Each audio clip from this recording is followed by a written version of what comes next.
Motor Week Productions present the 1985 Daytona Motorcycle Classic. Brought to you by Honda. Follow the leader. He's on a Honda. Follow the winner. He's on a Honda.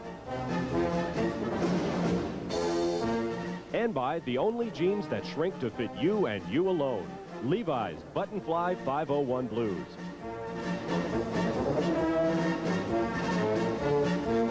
And by the STP Corporation. On the world's racetracks, on the world's roads, depend on STP, the car care company.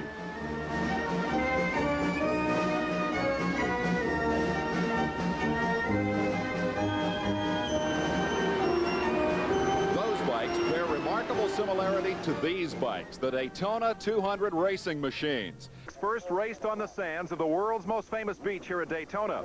14 years ago, the motorcycle racers returned to the sand, but not on the beach. Instead, in the infield here at Daytona International Speedway. You're about to see the Daytona Supercross, a uniquely American derivation of the European-born sport of motocross. But now, I'll tell you, we've got bike-busting jumps, body bruising bumps. The infield here is about to become a war zone. And the guy who built the battlefield is our expert commentator. Gary Bailey, former national champion, now specializing in course construction, is in the STP Pit Communications Center with Ken Squier. Thank you, David. This event has grown every year in such proportions that now it fills the entire tri-oval of the Daytona Speedway. And the reason is this fellow right here to my left, because he keeps creating simply great courses for the competition to race on. But he's also known as the professor. Probably more people have learned about motocross through Gary Bailey than anyone else. And of course, he takes great pride these days in being the father of the defending champion in this event, David Bailey, out here trying to defend his crown today. Gary Bailey, this course is just about as difficult as anything you've ever constructed here. I think it's without a doubt the toughest one. It's getting extremely rough out there. We've been trying to keep it wet all day long so we don't have any dust, and I think that's even making it dig up deeper than ever before. Level of competition for this event? It's tough. I tell you, there's any one of 10 riders who's going to win this, and I think the thing that we got to watch today is as tough as these riders are, as good as they are, I think what we're going to find is even the rider out front is going to have problems, because this track is a tough one today. Well, thank you, Gary. Our man in the trenches, right down where the action really is today, is Tom Mueller. I've been following Supercross races for about 6 years now, and I don't think I've ever seen the field more excited than it'll be today for the Daytona Supercross. David Bailey's riding with injuries, and so is Brock Glover, but both of these guys say they can just put pain outside their minds when they have to compete and win at Daytona, because for all the factories, all the teams, and all the riders, money's the answer, prestige is the answer. The win here at Daytona sets the stage for the remainder of the season. I don't think there's a win that would be more important to anyone than Daytona Speedway. If defending champion David Bailey can win this race, he'll be only the third man to win back-to-back. And if Bob Hanna wins today, he's the first ever to win Daytona 3 times. Bob, you're the '83 winner of the Supercross here, and a lot of people say you're just too old to come back on this rough course and win. Are you still able to keep up with some of these young guys that are 19 and 20 years old? Oh, I think I can. I think today they'll be wondering what happened. They'll be wondering what happened to me. I get a little surge of speed there. Everybody says you're a little quiet this week. You're not saying much, but you've been riding pretty hard. And after your performance at the Gainesville National Open, you're really going to be ready to ride some Supercross in Daytona. Oh, I'm ready. I think I may not be as ready as '83, but I'm a little better off than I was in '84. So I led it in '84, so I plan on leading it a little longer this time. A confident Bob Hanna and 79 more motocross warriors are about to do battle at Daytona International Speedway. The gate about to fall on the first of 4 qualifying heat races. Field is set, engines roar, and they're underway. Rooster tails fly as they dive down into turn number 1, and immediately the Hondas move out front. The top 7 riders from these qualifying rounds move into the main event. 19-year-old Ron Lachine from California takes the lead, and hot on his heels, David Bailey, the veteran, the master, the Grand National Champion. Lachine, one of the hottest new stars in the game, has 2 Supercross victories already this year. He's 3rd in the series standings. Bailey off to a slow start. At 19 years old and absolutely fearless, we wondered if Ron Lachine ever feels the pressure from the veterans of the motocross game. Well, I think a lot of them think that, you know, they can put the pressure on me and, you know, I'll break down, and that's mainly one of my weakest points. And I try hardest just to, you know, forget about who's coming behind me and really ride my own race, and that's when I do the best. Now, Ronnie Lachine doing quite nicely for now, thank you, and he's got the best in the business behind him. David Bailey, the hottest rider in motocross for the last 2 seasons, not able really to move up and put the pressure on the youngster Lachine here in the early going of qualifying for the Daytona Supercross main event. Problems here, a couple of riders gobbled up. That's number 23, Mickey Diamond, in trouble. Battle up front, Lachine and Bailey, no change. Lachine so spectacular and yet so smooth. His lines are very, very good. He's riding without a great deal of effort, able to keep Bailey at bay here in the early running. Motocross, such a physically demanding game. You really take a beating.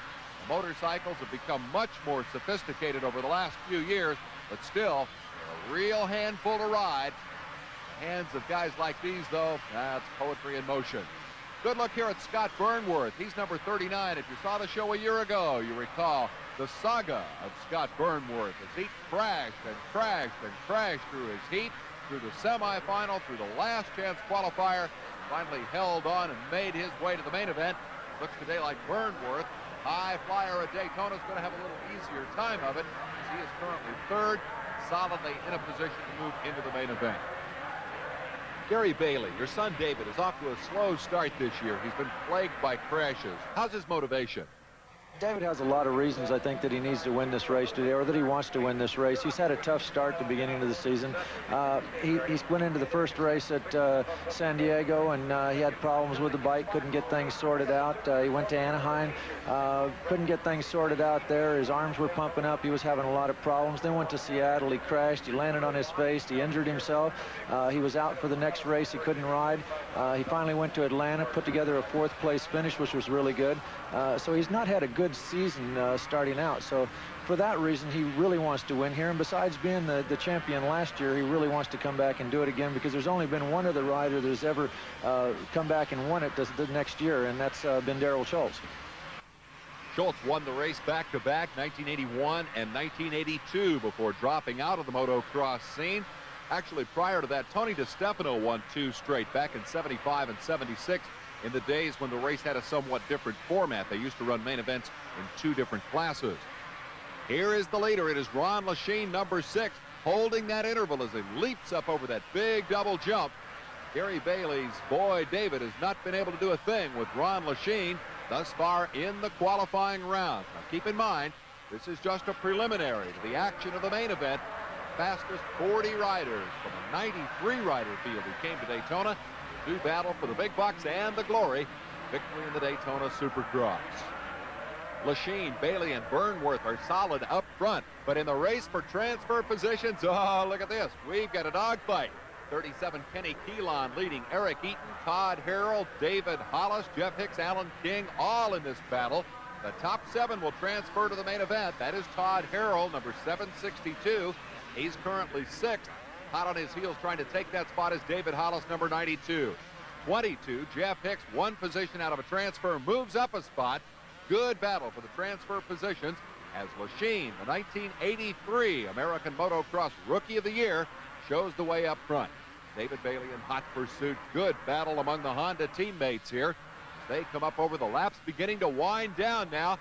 If Bailey's got a move to show the kid, he better make it now. He's closing in. And Ron Lachine is really feeling the heat. Bailey comes right up and gives him a tap in the rear wheel. A little note from behind, hey, I'm coming, trying to keep that pressure on Lachine. On a tough, tight course like this where they fly through the air, it just takes one tiny miscue and the pass can be made. But Lachine responds, pulls away. I got to tell you, this kid is riding a good race here today against the veteran, the superstar of American motocross, David Bailey, top man in the game for the last 2 years.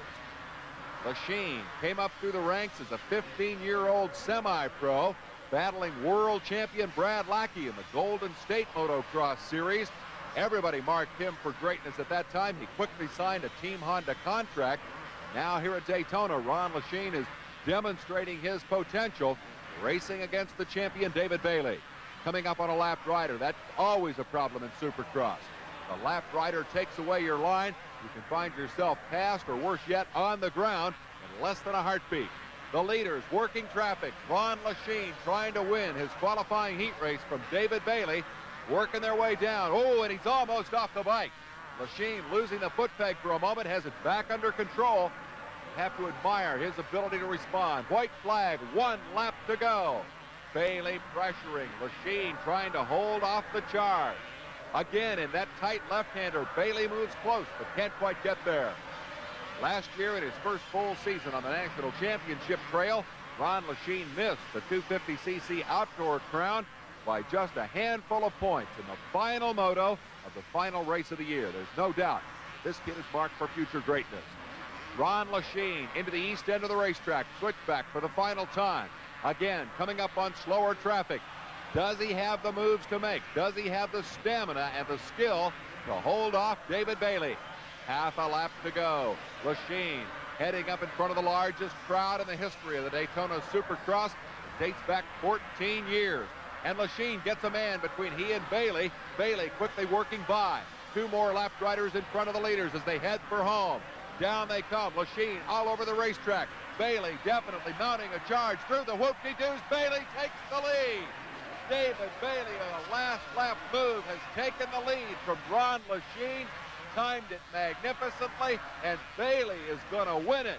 David Bailey turning for home. Oh, you got to think that he set that one up. He's had Lachine in his sights the entire race and gunned him down at the crucial moment. David Bailey wins the qualifying round number 1. He's going on to the main event. Second spot to Ron Lachine. Scott Burnworth will come home third. There's a disappointed Lachine. I think he thought he had that one in the bag, but Bailey shot him down at the finish line. The defending champion is into the main event, and we'll be right back. Daytona International Speedway, where the superstars of Supercross have advanced to this afternoon's main event. Let's see how they got there. Ricky Johnson, national champion in the 250cc class, and Brock Glover, the current point leader in the Supercross series, met in a qualifying heat race. Action underway, Rooster tails to turn number 1, and quickly the Yamahas jumped out front. Saw Bailey and Lachine run away with their heat. This one definitely a Yamaha-dominated qualifier as Glover went directly to the front and carried Johnson with him. Brock Glover, a big question mark here today. The series point leader comes into this event with a cracked bone in his wrist. Broke the bone in practice this week for this race. There was speculation that he might not even be able to ride the Daytona Supercross. Gary Bailey, are you surprised to see a guy with that kind of injury jump out front on this racetrack? I was very surprised to see that. In fact, I even kind of questioned a little bit the injury. Is it really as bad as they say that it is? Is it kind of a psych out? I don't know. The track is extremely rough. I'm wondering if he can hold on for the entire 12 laps out there. That's going to be the interesting thing to see. Right now, for Glover, the question is whether he can hold on through this heat race. Brock Glover, the current leader in the race, the current series point leader, a past Supercross national champion and a 3-time 125 national champion. Note how they swing to the left there to take the smoothest line through that whoop-de-doo section. Glover showing his heels here to Ricky Johnson, the defending 250 national outdoor champ. Team Yamaha in command, but I'll tell you what, Johnson is right there. He's working on Brock Glover, broken wrist and all, as they come across the start-finish line jump. Johnson's got a line. He's up the outside and takes the lead. Ricky Johnson into the front spot, one of the flashiest stars in the game. Gary, you gotta like this guy's style. You know, I think Johnson, he is wild. I think Johnson is going to be the next Bob Hanna as far as the type of rider that people really like to see. He's very outspoken. He's a very flashy rider when he's riding, and he's definitely not known to be one of the smoothest riders out there on the racetrack. Very aggressive. Well, aggressive pays off here for Ricky Johnson. He has clearly taken control of this qualifying heat race. He's going to carry his teammate Brock Glover with him into the finals, but for the moment the spotlight is on Johnson. An aggressive style as he turns toward home, comes up to take the checkered flag. Honda dominating one qualifying round. Yamaha will take this one and put it in the bank. Ricky Johnson walks home with the checkered flag, wins his qualifying heat race here at Daytona. Now here's a great matchup. Number 1, Johnny O'Mara, the Supercross champion, against number 2, Jeff Ward of Team Kawasaki. No love lost between these two guys. Gary, how do you pick it? I wouldn't want to. You know, you're talking about two guys that have been battling in the 125 class for the last couple of years and battling every week in the Supercross. And both of these riders are tough. I tell you, I think there's a thing just between those two. And I don't care if those two guys were back running for 7th and 8th place. They don't want the other rider to win.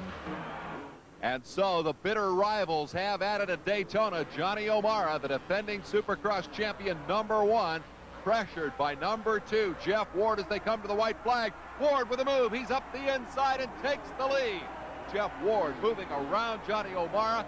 These guys don't agree on anything. They argue over training methods. They argue over lines on the racetrack. They're constantly at odds. And for this moment, Jeff Ward is getting the better of the argument that counts, but O'Mara is coming right back, challenging at every turn of the racetrack. Over that big jump they go. O'Mara known for his sky shots for those big leaps, but Ward can jump with the best of them. Down into traffic they come here on the final lap, and that can get tricky. Here's Ward through the whoop-de-doos, cuts right. O'Mara hangs left, trying to set up for a last lap pass, trying to regain the lead from O'Mara. Our Tom Mueller posed the question, is Jeff Ward tougher than Johnny O'Mara? Oh, I think he's tougher. He runs a lot, but you know, that's not saying, you know, too much. I run a lot too and do a lot of other stuff, but there's so many things involved. You know, marathon runners are a lot better shape in running than Johnny is, so so many different ways of looking at it. Now at least Jeff Ward has left Johnny O'Mara looking at it from behind, checking out his rear wheel as they come down on the final lap. Jeff Ward appears to have this clearly in hand, en route to defeating the Supercross national champion. O'Mara, another rider who has gotten off to a slow start, 1985. He's got some catching up to do, but most importantly, both those riders are into the main event here by virtue of their qualifying round performances. Jeff Ward, a heat race winner. Final qualifying heat of the day. Down they thunder into turn #1. Watch the big tumble. Jeff Sutherland and Gary DePio fail to make it out of turn #1. It is a rough and tumble world out there in Supercross competition. And look who's up front. The new member of Team Yamaha is Keith Bowen, number 14. He's got number 9, Mark Barnett, recently moved to Kawasaki along with Bob Hurricane Hanna in tow. Bowen, just a youngster, comes from Michigan. He's put a straightaway on Barnett, a 10-year veteran of the Supercross wars. Bob Hurricane Hanna could today make history by becoming the first man ever to win this race 3 times. Barnett switching from Suzuki to Kawasaki for 1985, former Supercross champion, many-time 125 national champion, busting out of a slump. Here's Bowen up over the double jump. Good style for the youngster. That's part of what helped earn him that Yamaha contract. Mark Barnett trying to break out of a year-long slump and win this race for the first time. Down through the east switchback comes Keith Bowen. Could be the big motocross success story of 1985. Gary Bailey, when a young kid comes along like this and gets a new contract, does it create pressure? Well, that's true. You know, there's advantages and disadvantages to a rider coming up like that. He's got a lot of pressure, you know, against with the factories and all like that. But on the other hand, he's pumped because he's got everything going for him. He's got the factory backing. So, you know, it kind of works both ways with a rider like that. It really depends on his own personal attitude and how he accepts things like that. Well, if Keith Bowen is feeling any additional pressure with his new responsibilities, he's certainly not letting it show on the front straightaway here at Daytona. Working lap traffic very effectively. He has 2 of the biggest names in Supercross, Bob Hanna and Mark Barnett, at bay. He turns for home and what may well be the biggest day of his young racing career.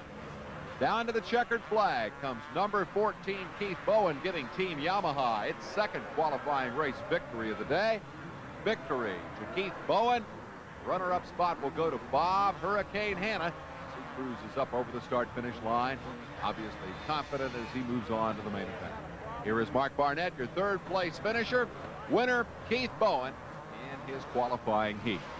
Well, that's how the good guys got to the final, but let's take a look at some of those who had a little less luck today and didn't make it to the main event. As you can see, some lines work a little better through the whoop-de-doos than others. Some techniques are more effective in the sand than others.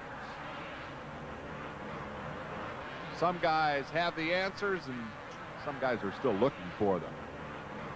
And while they're looking, they need to look out.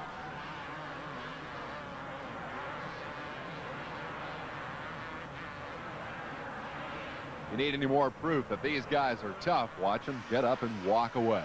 Most notable in that category, Sergei Baku, number 619, over the handlebars on his head, jumps back on board, wins the last chance qualifier, and becomes the 40th man in the Daytona Supercross main event. We'll be right back. Daytona International Speedway, Dave Despain with the motocross professor Gary Bailey, set for the 14th running of the Daytona Supercross Championship. How about it, Gary? Is your racetrack holding up to your satisfaction?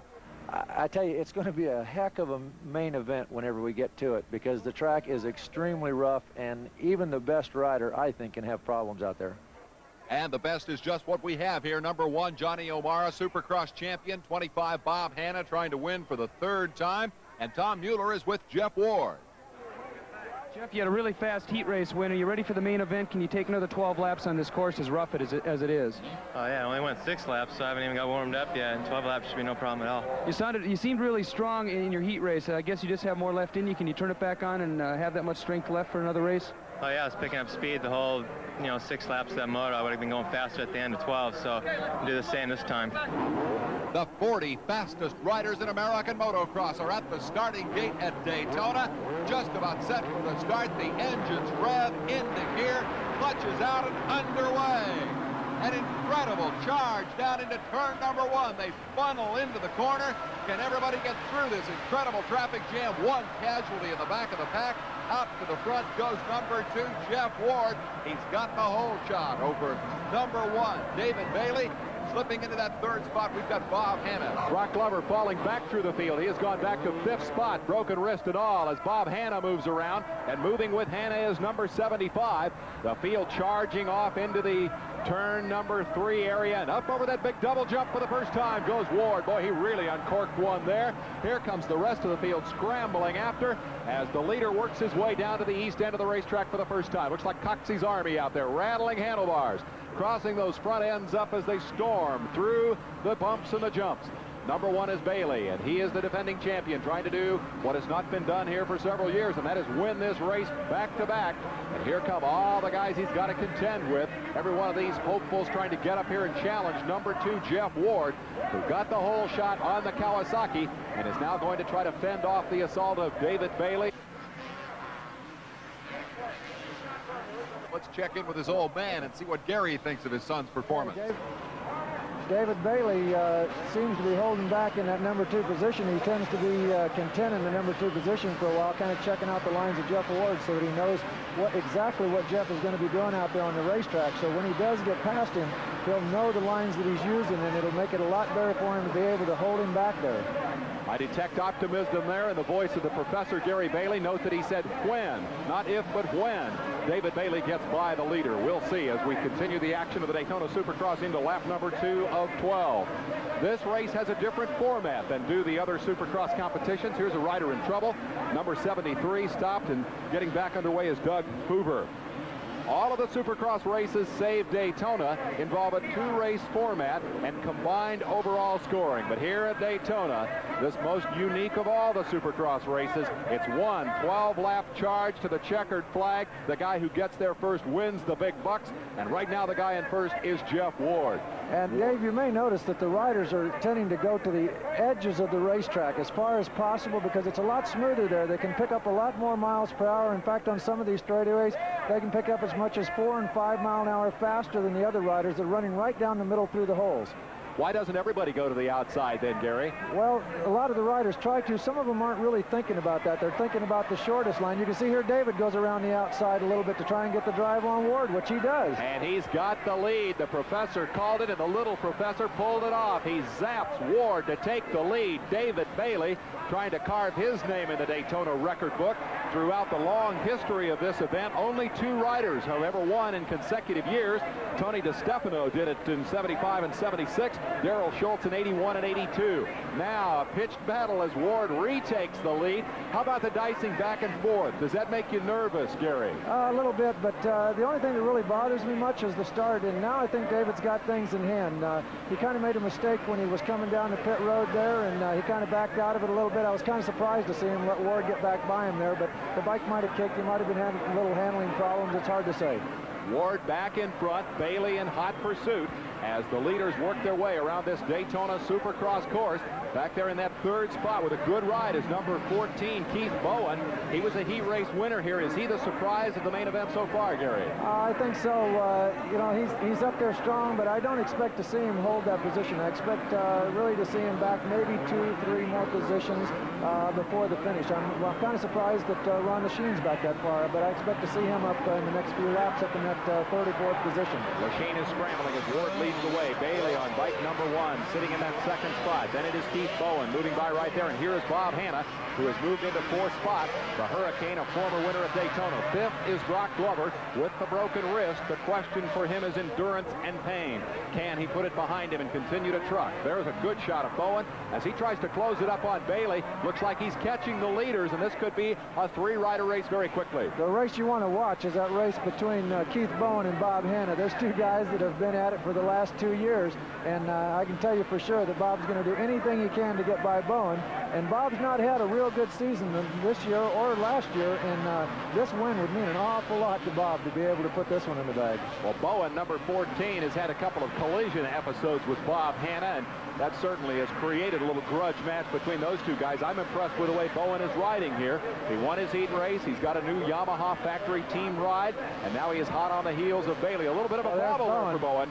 Yeah, that's the thing you want to watch for. Now, Bowen's a very good rider. He's not got quite the experience some of the other riders does, and I think he loses his concentration at sometimes, and I think that's what gets him in trouble. But other than that, he's as capable of running as fast as the others. Do you think he knows that that's Bob Hanna behind him as he looked back and checked? I'm sure he does. They usually know who's back there. They usually take a little peek every chance they get. The problem we're going to have now, it's going to be difficult for David to get by Ward. He got by him once.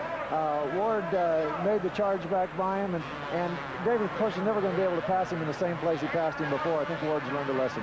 Ward is not going to make the same mistake twice, not going to leave that door open a crack, so Bailey will have to find another opening. It is number 2, Jeff Ward on the Kawasaki leading. Number 1, David Bailey in 2nd spot, and Hanna putting the pressure on number 14, Keith Bowen, in your race for 3rd and 4th. Interesting mix of brands up front. Kawasaki, then Honda, then Yamaha, then another Honda, and the ferocious competition among the Japanese manufacturers of these race bikes is one of the things, one of the keys, if you will, to the incredible growth of Supercross racing and the huge salaries that these riders can make. It is not at all uncommon to see a young man in this game sign a 6-figure contract to ride for the factory teams. Bowen has recently done that. Number 14 currently running 3rd, and pursued by the Hurricane, Bob Hanna. Gary, a thought on Bob Hanna. Has he lost some of his drive, do you think, through the injuries that he's suffered in the last couple of years? Well, I think Bob still, no, I would say not after that pass, but, you know, Bob Hanna, you know, he's 20, whoa, and there's Bowen, I think, losing his concentration. Bowen in trouble, exactly. He lost his concentration there, Gary. He's got to come back and re-enter the course where he left it. Hanna blew by, broke Bowen's concentration. Bob Hanna is 3rd, and Bowen falls back into the pack.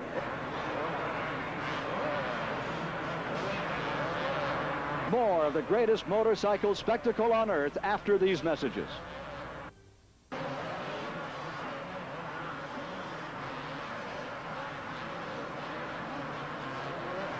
We know that the bikes take an incredible beating, but what about the riders, Gary? There's so much talk about Supercross being the most physical of motorsports. Is a 12-lap main event on this course going to tire these guys out, or is that a short sprint for them? Well, if we were on the normal indoor tracks, the man made, whoa, David's down right there as he comes over the top of the jump. And that's what I'm talking about concentration. Of course, there was a slower rider in front of him there, and he might have messed up his drive coming out of the corner.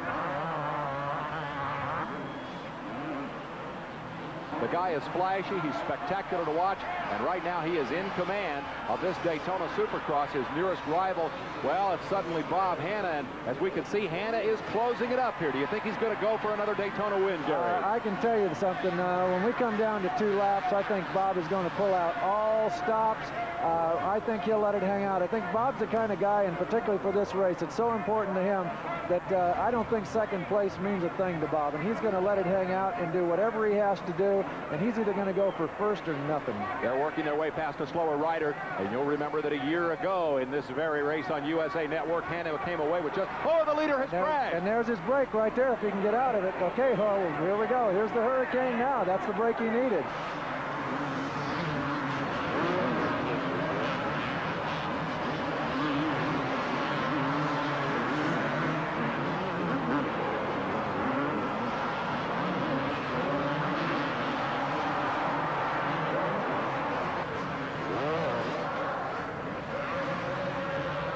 Bob Hanna, if he can win this race, will be the first man in history to win the Daytona Supercross 3 times. He won it in 1977, came back and won it in '83 after a 7-year lapse.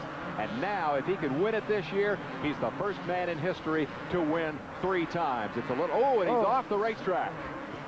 Bob Hanna bouncing off the berm. He got tangled up with traffic, Gary. Was that the problem? No, it looks like he came out of the corner. He had the bike laid over a little bit and hit that first whoop-de-doo, which has those telephone poles in it, and it kind of threw him off to the side of the racetrack.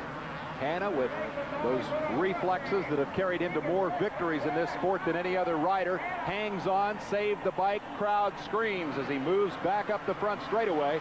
Bob Hurricane Hanna. And boy, I'll tell you, the hurricane warning flags are out in force here at Daytona today because Hanna is on the march. I think you're going to have, I think anybody's going to have a hard time beating Bob right now. He's got a little bit of a lead, but even if they were closer to him, this guy is pumped. I mean, this is the race that he wants more than any race all year long, and I don't think anybody's going to catch him now. Well, he's been close to disaster a couple of times. This guy, Jeff Ward, number 2, fell off while leading directly in front of Hanna, and Hanna, in fact, had to run over his motorcycle to take the lead, and then just a couple of laps later, a bobble in one of the whoop-de-doos almost sent Hanna off course, but he is charging. Ward turning in a good ride here. After the fall, he's regrouped quickly. He's holding on to second spot. He appears to be pretty solid in that position right now as Jeff Ward hangs on to second place, and the rest of the field come on in hot pursuit. We got good action at Daytona. Gary? Yeah, I'm kind of surprised that Ward held on to that number 2 position. I thought with Lachine so close to him right after Jeff had fallen that he was going to get back to him, but Jeff's done an extremely good job in picking up the pace rather quickly.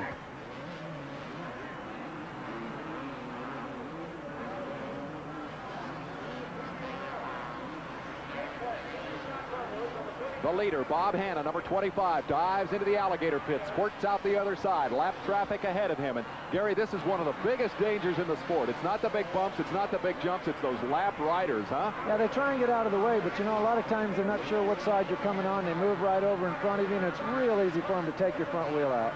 See the tremendous speed differential between the fastest riders, Hanna, and some of the back markers in the field who are still paying their dues and going to school here, learning lessons from the old masters like Hanna. What an accomplishment this would be. This young man came up through the sport of motocross in the 125cc class, was national champion, and then simply took the motocross world by storm. He's won every championship there is to win. He's won more races than any other rider, but the last couple of years have really been difficult. He's really been hurt a lot, hasn't he, Gary? Yes, he has, but you know, he's come back from a lot of injuries. Bob is a very special person, a special type of rider to me. He's got more determination than any 2 riders I know, and I think that's why at 28 years old he's still strong. I don't think you're going to see many riders in motocross in these days that are going to be any stronger than this guy is at 28 years old. He's smart. He's a good rider. He's got great balance on the motorcycle. He's got a very good balance. He can do things. He can get in trouble. He can correct it. The guy is just fantastic to watch on a motorcycle. Here is your 3rd place rider. This is number 6, Ron Lachine, who won back-to-back races in the Seattle Kingdome earlier this year and is just 1 point behind Jeff Ward in the standings. Now, in the early going, he was pressuring Ward a little bit after Jeff's crash, but now Lachine doesn't seem to be going anywhere. And Gary, I don't know, it seems that the magic, the drive is just not there. He doesn't seem to have that fire that it takes to make a charge. It's hard to say. You never really know what the problem is. You know, he could be having bike problems. There's a lot of things that could possibly happen. But look at Hanna going through these whoop-de-doos. This guy is incredible. He's flying. How old were you when you quit racing, Gary? When I quit racing, I was 35 years old.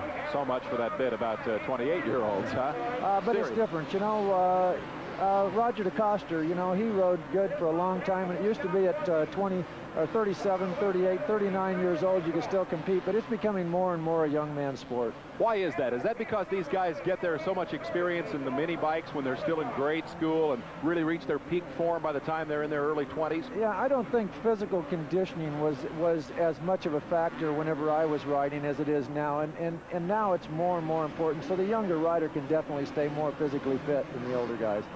The story of Daytona may well be Bob Hurricane Hanna as he sets his sights on a spot in the Daytona record book. All the great drivers and motorcycle riders have come here over the years. The Richard Pettys and, of course, the Roger Remans of the road courses. In motocross, the name is Bob Hanna. Twice a winner before, trying to become the first man to ever win it 3 times. And you see one of his entourage cheering him on as he works on number 34, one of the lap riders in the field, Danny Storbeck from San Antonio, Texas.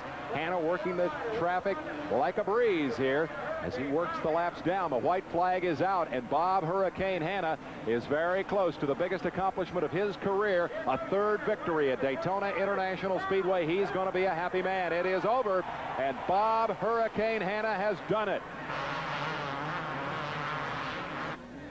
And so the checkered flag has fallen, and Bob Hanna has won the race. And Gary, I wonder what this means to Bob Hurricane Hanna. Well, I think it's real important to him. I think you're going to see this guy is extremely excited. I mean, he hasn't won anything in the last couple of years, so to speak of, and this race means so much to him. And I tell you, it's good because it's supposedly going to be Bob's last year of racing, and what a way to go out by winning the biggest Supercross of all, which is the Daytona Supercross.